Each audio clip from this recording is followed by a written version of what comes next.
தோழமை சொந்தங்களுக்கு பணிவான வணக்கங்கள். அன்புடன் KVS.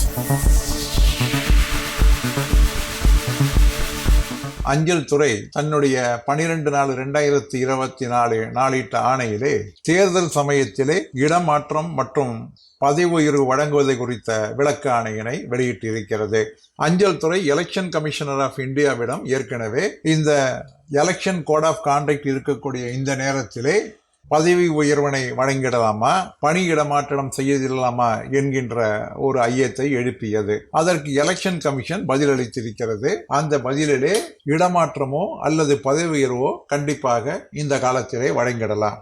ஆனால் அதே நேரத்திலே தேர்தல் பணியிலே ஈடுபட்டு இருக்கக்கூடிய எந்த ஒரு ஊழியரையும் இடமாற்றமோ அல்லது அவர்களை எந்த விதமான பாதிப்புக்கும் ஆளாக்கிடக்கூடாது. அதே போன்று இலாக்காவினுடைய தேர்வினுடைய முடிவுகள் இருந்தால் அந்த முடிவுகள் எல்லாம் இந்த எலெக்ஷன் ப்ராசஸ் என்பது முழுமையாக முடிந்த பின்னால் தான் அறிவித்திட வேண்டும் என்று சொல்லியிருக்கிறார்கள்.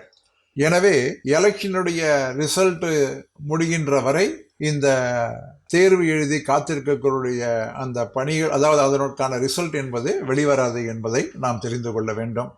இதன் கீழ் MTF சர்ப்ளஸ் லிஸ்டும் கண்டிப்பாக அடங்கும் என்பது என்னுடைய கருத்து. ஏனென்றால் ஏற்கனவே MTF சர்ப்ளஸ் லிஸ்ட் என்பது வெளிவரவில்லை. ஏன் வெளிவரவில்லை என்றால் ரூல் 38 இடமாற்றம் கொடுத்த பின்னால் அந்த காலியாக இருக்கக்கூடிய வேக்கன்சிகளை அசஸ்மெண்ட் செய்து அதன் அடிப்படையிலே சர்ப்ளஸ் லிஸ்ட் வெளியிடலாம் என மாநில நிர்வாகம் இருப்பதாக நான் அறிகிறேன். அந்த அடிப்படையிலே சர்ப்ளஸ் லிஸ்ட் என்பது இதுவரை வெளியிடப்படவில்லை. இப்பொழுது இந்த 12/4/2024 ஆணையினால் இந்த சர்ப்ளஸ் ரிசல்ட் என்பது எலெக்ஷனுடைய முடிவுகள் அறிவிக்கப்பட்ட பின்னால் தான் வெளிவரும் என்று நான் நினைக்கிறேன். இது என்னுடைய யூகம் மட்டுமல்ல, இது சரியாக இருக்கும் என்று நினைக்கிறேன். என்ன நண்பர்களே, மீண்டும் சந்திப்போமா? அன்புடன் KVS.